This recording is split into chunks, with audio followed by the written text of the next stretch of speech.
Hello all, very good morning. Hello all, very good morning. Coming to the rating scale.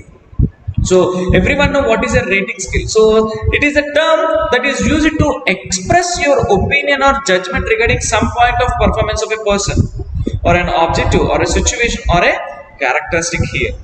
So here the rating scale, if it refers with a scale of opinion. So as we are seeing here, if you are doing good, you will be given like 70 marks. If you are doing very good, 80, excellent, 90.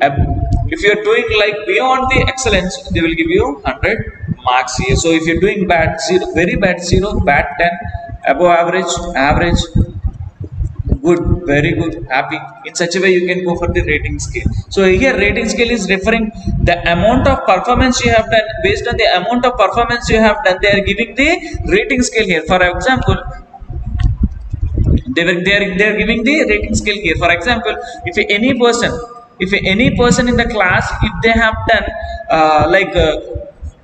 below average, so we will give them the marks like 30. If they have done above average, we will give the marks like 50. So what we are using here, we are using accordingly. So coming based on the rating, based on the thing that they have done, based on the value that they are doing, we are giving the marks them here. So the rating scale, it refers to the scale with a set of opinion. It is describing varying degree of dimensions of attitude or phenomena that is being observed. So it include, it could be a 3 point, it could be a 5 point, or it could be a 7 point rating scale. So you, I think you understood what is a rating scale here. Coming to the types of rating scale, so we have graphic rating scale, we have descriptive rating scale, and also we have numerical rating scale. In graphic rating scale, what you are doing, you are keeping the points here. You are using a graph. Based on the graph, whether he has met the quality or not. If he is not meeting the quality, we will keep him in the low quantity aspect. If he is meeting, we will bring him to the high quality aspect. So you are drawing a graphic scale there. So firstly, we have discussed regarding graphic scale. Now we'll see what is a descriptive rating scale. In descriptive rating scale, we are checking, for example, we have checked the clinical level of performance. We have taken the names. So we have kept whether they are active, very active, moderately active, or passive. So Ankit, if the level of clinical performance is very active, I'll keep him a tick mark in very active.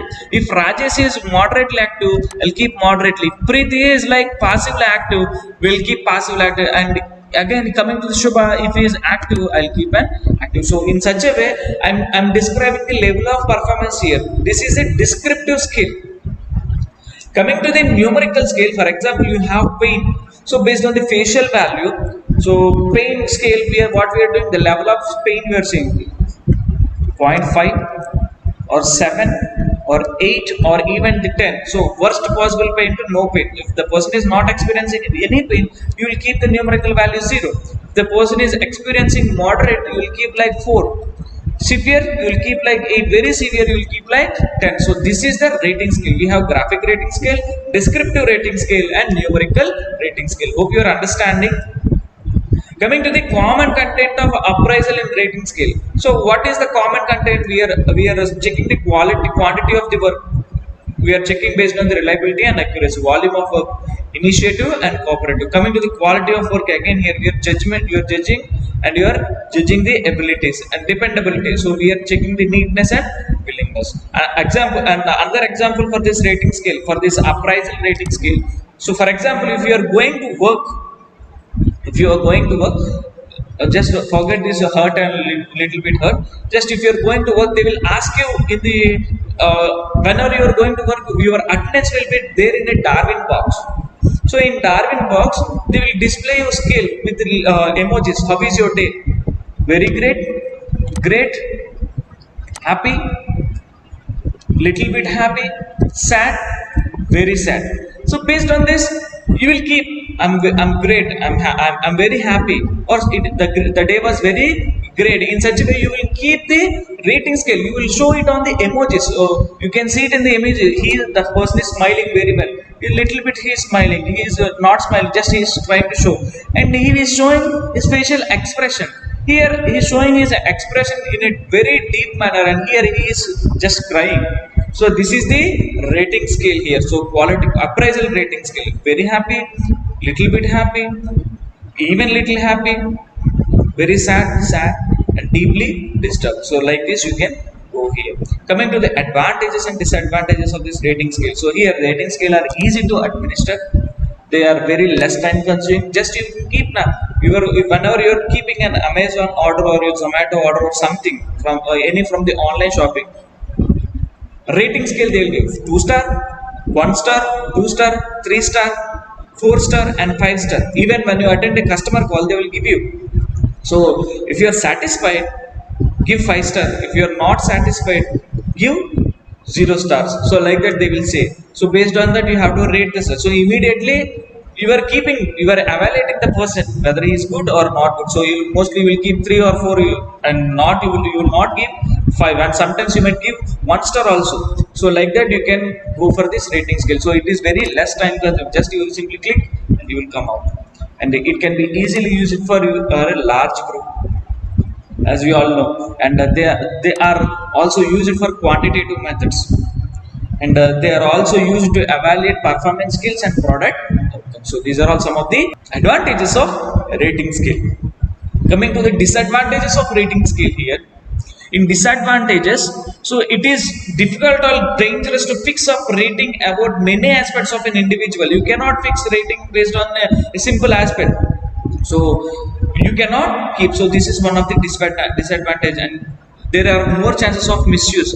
So it can result in a decreased in an objectivity. So that's what the rating scale, it is not so good at all times, because simply you will give rating in what aspect you have decreased the points, or in what aspect you have increased the points. You can use, if you are impressed in one point, you will give the rating. At the same time, if you are not impressed in one point, you will decrease the rating. So it may give misuse of the result. So these are some of the disadvantages with the rating scale. Nextly, coming to the practical examination. So here the practical examination, it is mainly concerned with the assessment of practical performance or skills and his practice competency that is acquired during the course of student period. So you are going to the clinicals, and you are doing some of the practical things in the lab, and you have to perform them in the examination point whenever the examiner want to see how you are doing the injection, simple injection. So what they will do during the practical examination, they will perform, here the students are performing their clinical skills, and the examiner is observing their clinical performances. So what is the performance of this practical examination?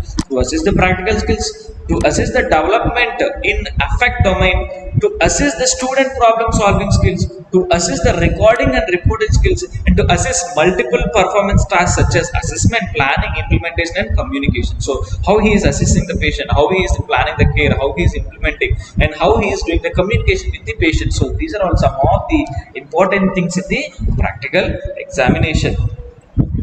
Coming to the advantages and disadvantages. So what it is doing, what is the advantage? It is providing an opportunity to assess the student skills and competency, and it is providing an opportunity for the examiner to use the compartmentalized knowledge, how he is using. So simply they can give you 2 to 3 procedures, and they'll ask you to do, you have to perform flawlessly.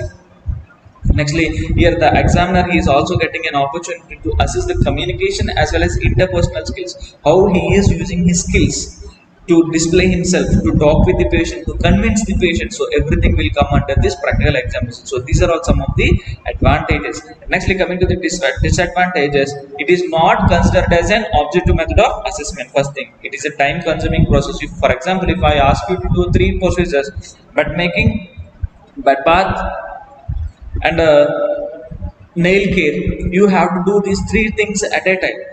So for bed making, it might take 10 to 20 minutes if you are not skilled enough, and some students even they can perform within 5 minutes.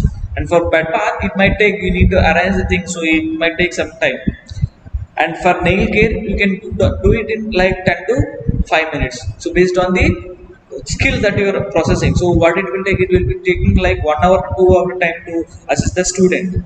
If one single student is taking 1 to 2 hours of time, then what about remaining students? So this is one of the disadvantages. Nextly, it is not feasible for a large group. You cannot, as I'm saying, you cannot go and do this practical examination for large group. You, whenever you are going for practical examination, if the practical examination started in the morning, roll number 1 is coming in the morning, roll number 50 will come at the evening time. So this is what the practical examination is very time consuming. Next time, nextly, sometimes it is considered as unethical to expose patients for examining the student. So you cannot keep someone privacy in your examination. So that's what it is, one of the disadvantage in the practical examination. And now